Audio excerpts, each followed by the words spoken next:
Hey, what's up, fellas? It's almost 12 o'clock here.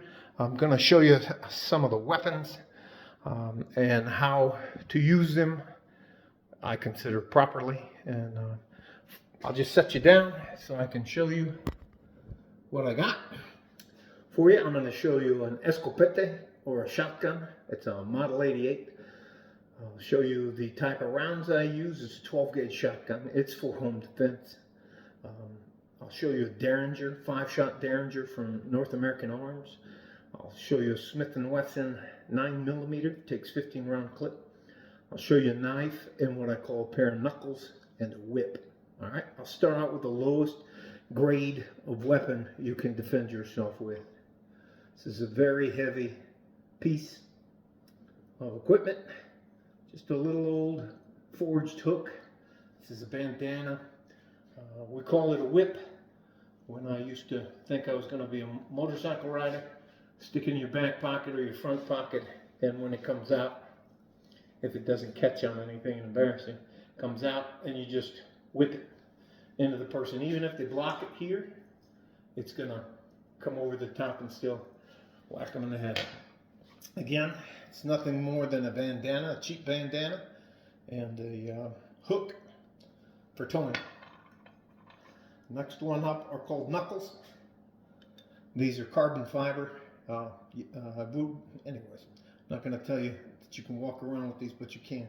One of the biggest mistakes you see with people when they use knuckles is that they seat them far in here into your hand, and when they come back, because they're going to move, you're going to try to keep your wrist as strong as you can. I prefer to keep them down here and keep my wrist as straight as I can.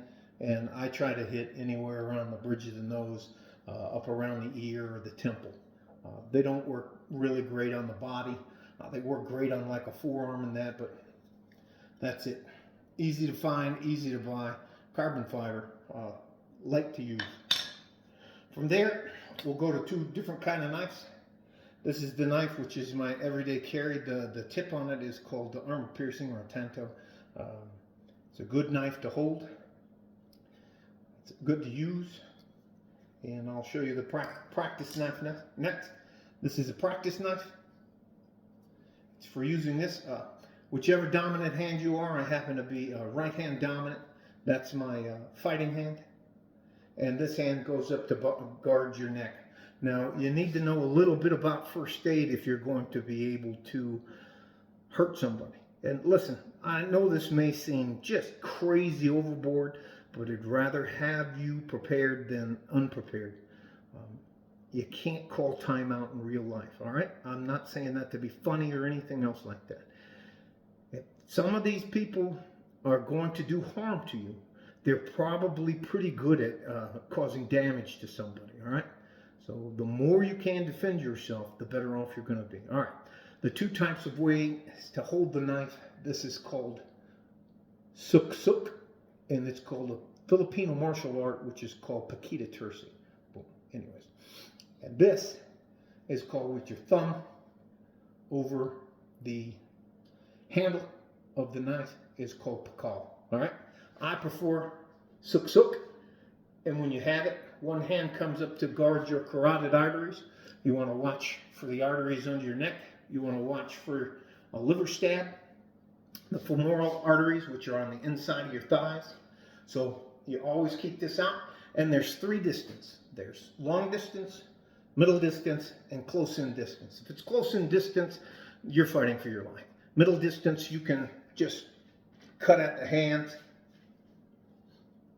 Anyways, up, over, back, same thing with this. For me, I think this is more defensive. You get a lot more power at stabbing. But it's like that. Anyways, you can lose a hand, fingers, part of an arm, a foot, or a leg. You can't get hit in either one of your major arteries, any of your major arteries, and likely survive because it's going to take too long for people to get to you. All right, move on with the small arms. This is a 22 mag. It's made from North American Arms, and yes, that's a Black Widow symbol. It's double action. 1, 2 to pull the trigger. It's a wheel gun. It holds 5 22 caliber. These are pretty hot rounds. 22 caliber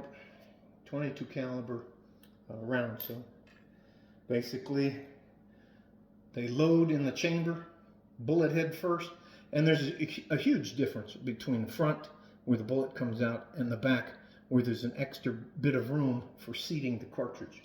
So 5 cartridges go in, like this. You'll be surprised at a few people that don't even know how to load a gun. So there's 5 cartridges in there. It slips inside here, like so. This is the rail. Here, let me put it down so I can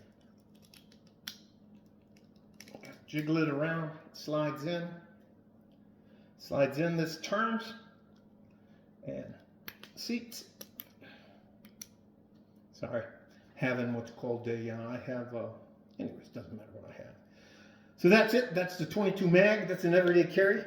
I also have a license to carry, but I don't attempt to teach anybody anymore. The liability on that is just crazy for interpersonal teaching. Anyways, this is a 15-round magazine for this weapon, which is a Smith & Wesson 9mm. When you hand a weapon to somebody, that's how it should be. You should be able to see that there's no clip in there and that there's no bullet in the chamber. All right. So how we load this, you push down on the magazine, you take the bullet, push down, slide it in. Push down on the cartridge case, slide it in. I'll do it the rest of the time when I'm talking to you. It's important that you know how to use a semi-automatic weapon. That's probably not, the only reason I bought the Smith & Wesson over the Glock is it's cheaper, and I've run probably 500-600 rounds to it, and I've never had a jam or anything like that, but I keep it clean. So I'm not going to seat the magazine because I don't want to chamber around. Magazine goes into, you hear a click. Did you hear that? That's a click. We'll do it again so you can hear the click. And then there's a lever right here, slide assembly, you press it, goes forward, and you would chamber around, and then the bolt. This, with the magazine just in, is considered loaded. With a magazine loaded and chambered, it's considered chambered. That's the difference. So I put it back like that, set it down. Last but not least is the Model 88 12 gauge shotgun. This is for my home defense. There's a safety selector lever, not safety selector lever. This is how you can chamber around. You have to push up on that. Well, it's up, down here. You would push up here and be able to cycle around. Here on this is the safety. When you can see the red, it's on. It's ready to fire. When it's not, it's not. So here's the chamber to load around. The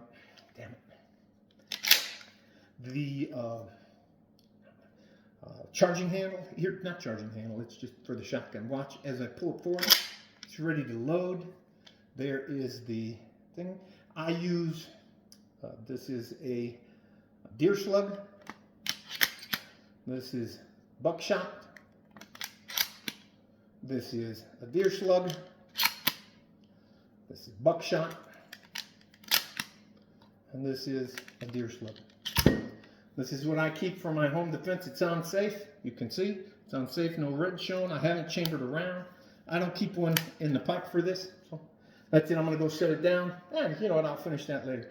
So it is extremely important that you know how to use. I mean, knowing how to box and fight is great, everything like that. But unfortunately, I think that guys that are real bad guys, they carry a lot of stuff. A lot of them can get away with the whip, especially if they're carrying a felony, because it may or may not be considered a weapon.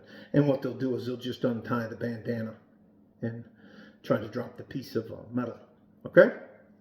So we got a whip. Pair of knuckles. We have an everyday carry fighting knife, practice knife, 22 mag, Smith & Wesson 9mm, 15 round magazine, and a 12 gauge shotgun. All right. I know that's probably way more information than you wanted, but you just never know what can happen. I believe in the castle doctrine, that my home is my castle. If you breach the perimeter of my home, it is what it is. Love you guys. Stay safe and healthy. Take care of each other if you can. And if you can't, you have to take care of yourself. What I have is called non-essential tremors.